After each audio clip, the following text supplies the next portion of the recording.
Le gouvernement bruxellois renforce son aide au secteur touché par la crise sanitaire. Le gouvernement bruxellois a décidé jeudi de renforcer les mesures économiques prises pour certains secteurs, parmi ceux les plus touchés par la crise sanitaire, et les mesures d'urgence décidées par le Conseil national de sécurité. FINANCE et Invest.Bruxelles, bras articulé régional de soutien au développement économique, se verra injecter 160 millions d'euros, soit le triple de son capital actuel. Le secteur privé complétera cette augmentation de capital à hauteur de près de 53 millions au moins. Les 2/3 de l'apport d'argent public frais, 106 millions d'euros, seront mis à disposition durant les 4 prochaines années par la région bruxelloise, à raison de 26,4 millions d'euros par an.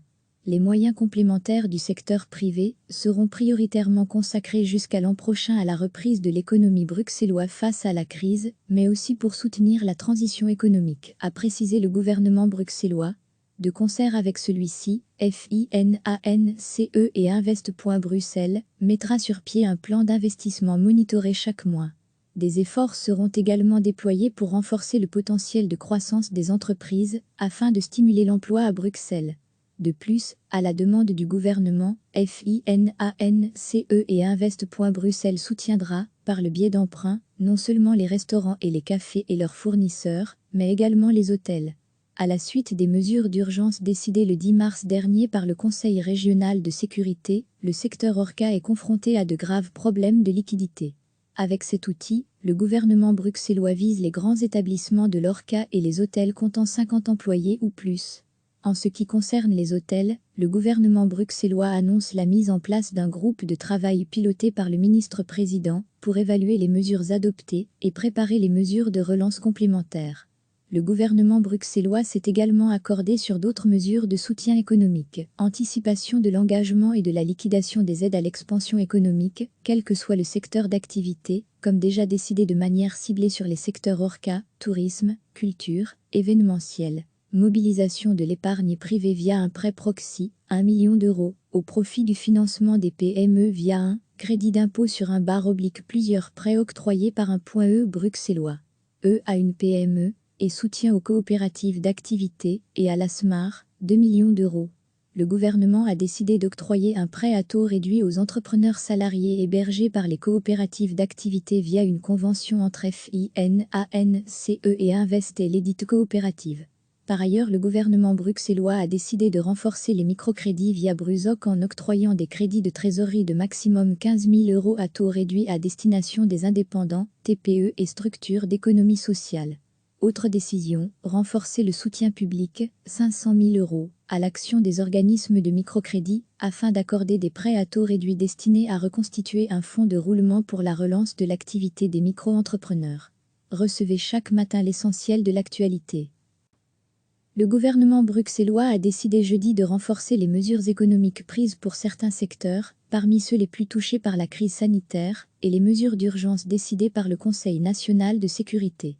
FINANCE et Invest.Bruxelles, bras articulé régional de soutien au développement économique, se verra injecter 160 millions d'euros, soit le triple de son capital actuel. Le secteur privé complétera cette augmentation de capital à hauteur de près de 53 millions au moins. Les 2/3 de l'apport d'argent public frais, 106 millions d'euros, seront mis à disposition durant les 4 prochaines années par la région bruxelloise, à raison de 26,4 millions d'euros par an.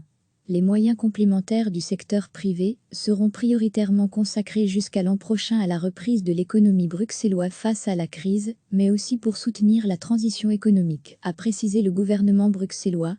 De concert avec celui-ci, FINANCE et Invest.Bruxelles mettra sur pied un plan d'investissement monitoré chaque mois. Des efforts seront également déployés pour renforcer le potentiel de croissance des entreprises afin de stimuler l'emploi à Bruxelles. De plus, à la demande du gouvernement, FINANCE et Invest.Bruxelles soutiendra, par le biais d'emprunts, non seulement les restaurants et les cafés et leurs fournisseurs, mais également les hôtels. À la suite des mesures d'urgence décidées le 10 mars dernier par le Conseil régional de sécurité, le secteur ORCA est confronté à de graves problèmes de liquidité. Avec cet outil, le gouvernement bruxellois vise les grands établissements de l'ORCA et les hôtels comptant 50 employés ou plus. En ce qui concerne les hôtels, le gouvernement bruxellois annonce la mise en place d'un groupe de travail piloté par le ministre-président pour évaluer les mesures adoptées et préparer les mesures de relance complémentaires. Le gouvernement bruxellois s'est également accordé sur d'autres mesures de soutien économique, anticipation de l'engagement et de la liquidation des aides à l'expansion économique, quel que soit le secteur d'activité, comme déjà décidé de manière ciblée sur les secteurs ORCA, tourisme, culture, événementiel. Mobilisation de l'épargne privée via un prêt proxy, 1 million d'euros, au profit du financement des PME via un crédit d'impôt sur un / plusieurs prêts octroyés par un point E bruxellois. À une PME, et soutien aux coopératives d'activité et à la SMAR, 2 millions d'euros. Le gouvernement a décidé d'octroyer un prêt à taux réduit aux entrepreneurs salariés hébergés par les coopératives d'activité via une convention entre FINANCE et Invest et l'édite coopérative. Par ailleurs, le gouvernement bruxellois a décidé de renforcer les microcrédits via Brusoc en octroyant des crédits de trésorerie de maximum 15 000 euros à taux réduit à destination des indépendants, TPE et structures d'économie sociale. Autre décision, renforcer le soutien public, 500 000 euros, à l'action des organismes de microcrédit, afin d'accorder des prêts à taux réduits destinés à reconstituer un fonds de roulement pour la relance de l'activité des micro-entrepreneurs. Cliquez sur s'abonner pour recevoir les dernières nouvelles.